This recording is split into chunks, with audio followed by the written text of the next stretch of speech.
Hello दोस्तों, welcome to Nishant explains, जहां हम कॉम्प्लेक्स चीज़ों को सिंपल बना देते हैं। अगर आप यहां नए हो ना, तो एक काम करो, जल्दी से चैनल को सब्सक्राइब करो, क्रॉस, क्योंकि यहां आपको मिलने वाला है knowledge plus clarity plus real understanding. मैं हूं निशांत और आज हम बात करने वाले हैं द धुरंधर कंट्रोवर्सी। सोच के देखो, क्या हो अगर साल की सबसे बड़ी ब्लॉकबस्टर मूवी सिर्फ एक मूवी ना हो।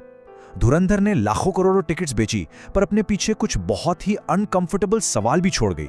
एक ऐसी फिल्म जिसे कुछ लोग सेलिब्रेट कर रहे हैं और कुछ लोग बिल्कुल कंडेम कर रहे हैं। तो आज इस एक्सप्लेनर में हम फिल्म के पर्दे के पीछे झांकेंगे और ऑन स्क्रीन फिक्शन को असली सच से अलग करेंगे। तो ये है हमारा आज का रोड मैप। सबसे पहले हम समझेंगे कि भाई धुरंधर इतनी बड़ी हिट क्यों हुई और रिलीज होते ही इस पे इतना बवाल क्यों मचा। फिर मैं आपको ले चलूंगा सीधा कराची की गलियों में, उस असली अंडरवर्ल्ड में जहां से ये फिल्म इंस्पायर्ड है।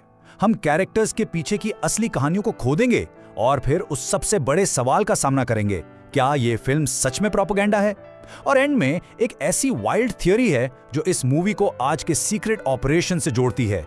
साथ बने रहिए क्योंकि स्टोरी के पीछे की स्टोरी बहुत ज्यादा फैसिनेटिंग है। तो आखिर धुरंधर की कहानी है क्या? देखो, ऊपर से देखने पर तो ये क्लासिक स्पाई थ्रिलर लगती है। एक इंडियन एजेंट जिसे रणवीर सिंह ने प्ले किया है, कराची के एक गैंग में अंडरकवर जाता है ताकि उन्हें अंदर से तोड़ सके। सिंपल, आसान, राइट? ऑडियंस को तो यही लगा। इस फिल्म ने सिर्फ 5 दिनों में 150 करोड़ रुपए कमा लिए, अ स्टैगरिंग अमाउंट। लेकिन दोस्तों, जहां एक तरफ बॉक्स ऑफिस में धमाके हो रहे थे, वहीं दूसरी तरफ कंट्रोवर्सी का भी बॉम्ब फट चुका था। ये रिव्यू आउटलुक इंडिया का पूरे बैकलैश को आसानी से समझा देता है। बात सिर्फ इतनी नहीं थी कि क्रिटिक्स को फिल्म अनइन्वेंटिव यानी कि बोरिंग लगी। उन्होंने एक बहुत स्पेसिफिक फ्रेज यूज किया, टेलर मेड टू स्वे द मासेस। मतलब इस फिल्म को लोगों की सोच को एक खास दिशा में मोड़ने के लिए बनाया गया है। ये एक बहुत सीरियस इल्जाम है। ये सिर्फ एक मूवी का बुरा रिव्यू नहीं है, ये एक आरोप है कि फिल्म का एक हिडन एजेंडा है। और बस यहीं से हमारी इन्वेस्टिगेशन असली में शुरू होती है। अब इस मामले की तह तक जाने के लिए हमें सिनेमा हॉल से बाहर निकलकर असली दुनिया में कदम रखना होगा। धुरंधर सिर्फ पाकिस्तान में सेट नहीं है, ये कराची के उन बदनाम इलाकों में सेट है जहां कभी लयारी गैंग वॉर्स का आतंक था। ये वो जगह है जहां फिल्म का स्टाइलाइज्ड फिक्शन एक बहुत ही भयानक और हिंसा से भरी सच्चाई से टकराता है। चलिए शुरुआत करते हैं फिल्म के मेन विलन से, रहमान दाकैत, जिसे अक्षय खन्ना ने प्ले किया है। फिल्म में वो एक पावरफुल और बहरहम गैंग लीडर है, लेकिन ये कैरेक्टर पूरी तरह से बनावटी नहीं है।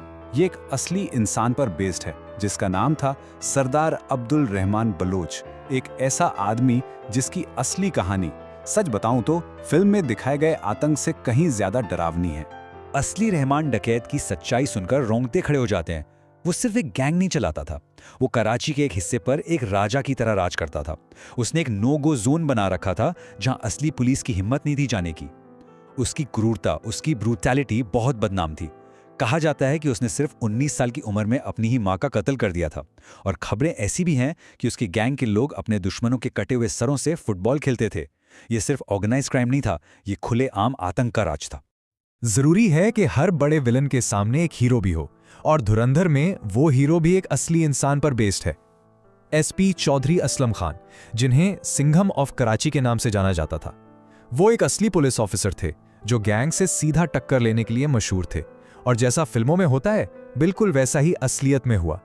असली चौधरी असलम ही वो इंसान थे जिन्होंने उस ऑपरेशन को लीड किया जिसमें 2009 में असली रहमान डकैत को मार गिराया गया। और ये सिलसिला सिर्फ हीरो और विलन तक ही सीमित नहीं है। आप देखेंगे कि एक पैटर्न बन रहा है। मैं स्पाई से लेकर इंटेलिजेंस चीफ तक, जिसे बहुत लोग इंडिया के national security adviser Ajit Doval से इंस्पायर्ड मानते हैं, ऐसा लगता है धुरंधर का हर बड़ा कैरेक्टर एक असली इंसान का रिफ्लेक्शन है। ये फिल्म सिर्फ रियलिटी से इंस्पायर्ड नहीं है, ये उसका आईना है। हम विलेन से मिल लिए, कॉप से मिलिए, अब चलिए फिल्म के हीरो की तरफ चलते हैं, वो स्पाई जिसे रणवीर सिंह ने प्ले किया है। फिल्म के मेकर्स कहते हैं कि ये कैरेक्टर फिक्शनल है, लेकिन बहुत सारे लोग मानते हैं कि ये एक असली इंडियन हीरो पर बेस्ड है। और बस यहीं से मामला और भी ज्यादा कॉम्प्लिकेटेड हो जाता है। वो शख्स हैं मेजर मोहित शर्मा। उनकी जिंदगी की कहानी किसी भी हीरो से कम नहीं है। उन्होंने आर्मी ज्वाइन करने के लिए इंजीनियरिंग का करियर छोड़ दिया, एलीट स्पेशल फोर्सेस का हिस्सा बने और सबसे मशहूर इफ्तिकार भट्ट नाम से अंडरकवर जाकर एक टेररिस्ट ग्रुप में घुस गए। 2009 में कुपवारा में एक ऑपरेशन के दौरान उन्होंने देश के लिए अपनी जान दे दी और उन्हें मरने के बाद अशोका चक्रा, इंडिया के सबसे बड़े पीस टाइम गैलेंट्री अवार्ड से सम्मानित किया गया। फिल्म की स्पाई स्टोरी और उनकी असली कहानी में जो समानताएं हैं उन्हें नजरअंदाज करना नामुमकिन है। और यहीं पर कहानी में एक बहुत ही दर्दनाक मोड़ आता है। मेजर शर्मा की फैमिली का कहना है कि ये फिल्म उनकी ही कहानी है और फिल्म मेकर्स ने ना उनसे कभी परमिशन ली, ना उन्हें वो क्रेडिट दिया जिसके वो हकदार हैं। प्रोड्यूसर्स इस बात से साफ इनकार करते हैं और फिल्म को फिक्शन कहते हैं। लेकिन उनकी फैमिली और उन तमाम लोगों के लिए जो मेजर शर्मा को अपना हीरो मानते हैं, ये एक खुला जख्म है। तो हमारे पास एक ऐसी फिल्म है जो असली लोगों पर बेस्ड है, असली हिंसा पर बेस्ड है और एक असली हीरो पर बेस्ड है जिसकी कहानी पर विवाद है। लेकिन क्या हो अगर इसके पीछे कुछ और भी हो? क्या हो अगर धुरंधर सिर्फ एक कहानी नहीं सुना रही बल्कि एक एजेंडा आगे बढ़ा रही है? यहां हम उस सबसे गंभीर इल्जाम की गहराई में उतरेंगे कि ये ब्लॉकबस्टर फिल्म असल में प्रोपेगेंडा का एक हिस्सा है। तो चलिए अब ये सवाल सीधा सीधा पूछते हैं, क्या धुरंधर सिर्फ एक मूवी से कहीं ज्यादा है? क्या ये सिर्फ एंटरटेनमेंट है या इसे इस तरह से डिजाइन किया गया है कि ये हमारी सोच को, हमारे इतिहास को और हमारे आसपास की दुनिया को देखने के नजरिए को बदल दे? ध्रुव रथी जैसे क्रिटिक्स ने उन खास तरीकों पर उंगली उठाई हैं जिनसे फिल्म ऑडियंस को मैनिपुलेट करती दिखती है।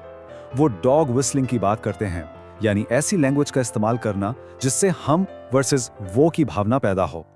उनका कहना है कि फिल्म इतिहास को दोबारा लिखती है, बिना किसी सबूत के पुरानी सरकारों पर गलतियों का इल्जाम लगाती है। और वो ये भी बताते हैं कि कैसे फिल्म बड़ी चालाकी से असली न्यूज़ फुटेज को अपनी बनावटी कहानी के साथ मिला देती है, जिससे ये समझना मुश्किल हो जाता है कि क्या असली है और क्या नकली। ये कोट है सबसे गंभीर इल्जाम के, दिल पर चोट करता है। फिल्म सिर्फ ये नहीं कहती कि पिछले माजी में इंटेलिजेंस फेलियर्स हुए थे, ये इशारा करती है कि उन्हें होने दिया गया, कि पिछली सरकारें देश के साथ गद्दारी कर रही थी। यहां तर्क यह है कि इतना बड़ा इल्जाम लगाने के लिए आपको एक्स्ट्राऑर्डिनरी सबूत की जरूरत होती है, जो कि फिल्म एक फिक्शन होने के नाते दे ही नहीं पाती। लेकिन क्या हो अगर ये फिल्म पास्ट के बारे में है ही नहीं? एक नई थियरी सामने आ रही है, एक ऐसी थियरी जो कहती है कि धुरंधर असल में उसके बारे में है जो अभी हो रहा है, पर्दे के पीछे इंडिया और पाकिस्तान के बीच। जरा इस नंबर को देखिए, 20।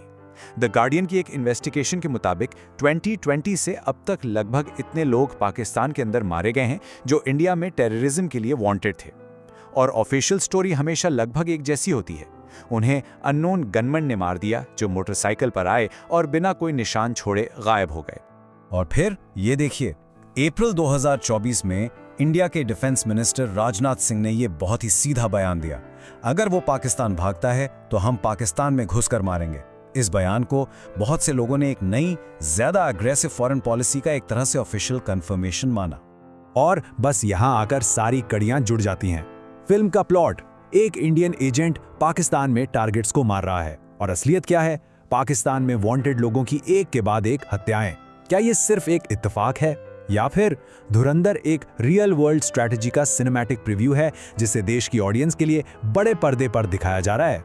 तो ब्लॉकबस्टर सक्सेस, असली दुनिया की ब्रूटल सच्चाई, एक हीरो की कंट्रोवर्सी, प्रोपेगेंडा के इल्जाम और मॉडर्न पॉलिसीज से इसके लिंक्स, इन सभी लेयर्स को हटाने के बाद आखिर धुरंधर है क्या?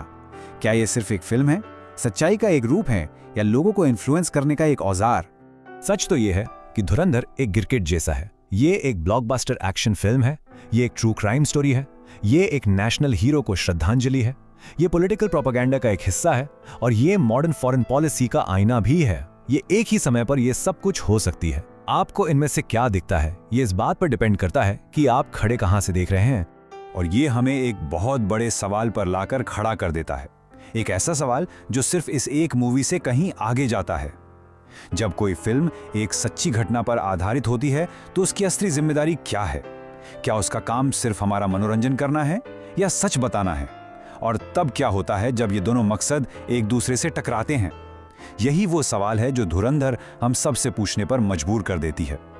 तो दोस्तों, आज के वीडियो में बस इतना ही। अगर वीडियो पसंद आया हो तो लाइक जरूर करना, थम्स अप, और चैनल को सब्सक्राइब करना मत भूलना। रेड, मैं हूं निशांत, मिलते हैं नेक्स्ट वीडियो में। रॉकेट।